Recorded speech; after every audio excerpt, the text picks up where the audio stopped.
हे बघा, देवाभाऊचं माझं नातं पूर्णपणे वेगळं आहे. त्यांनी मला संयमी राहायच्या सूचना दिलेल्या आहेत. त्यामुळं आता मी बाळूमामाच्या मूडमध्ये गेलो आहे. आता माझा मूड हा बापू बिरू वाटेगावकरांचा नाही, माझा मूड आता चेंज झाला आहे. आता घेर बदललेला आहे. आता बाळूमामाच्या मूडमध्ये आम्ही आहोत आणि सगळ्यांना मी सांगितलं संयम राखा.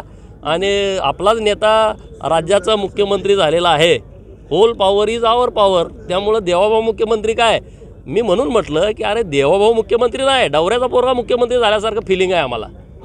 कुंभाराचा पोरगा, सोनाराचा पोरगा, सुताराचा पोरगा राज्याचा मुख्यमंत्री झाला आहे, शेतकऱ्याचा पोरगा राज्याचा मुख्यमंत्री झाला आहे.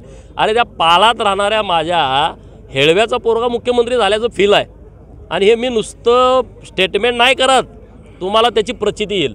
ह्या सगळ्या पोरांच्या जीवनामध्ये बदल घडवण्याची शक्ती या नेतृत्वामध्ये आहे. आणि मी तिथं पोस्टमनची भूमिका घेतोयच ना, कुणाचं काय असलं का मी तिथं घेऊन जाऊन करून आणणार. त्यामुळं देवाभाऊ हा एकटा मुख्यमंत्री नाही, महाराष्ट्रातल्या गावगाड्यातला 18 पगड जातीतला 12 बलुतेदाराचा भटक्या विमुक्ताचा पोरगा महाराष्ट्राच्या मुख्यमंत्री पदावरती बसला आहे असं गावगाड्यातल्या आता पोरांना वाटतंय.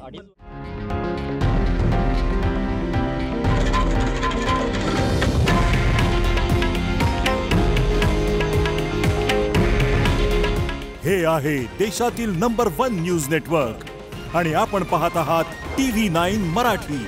काळजी तुमची, हित महाराष्ट्राचं.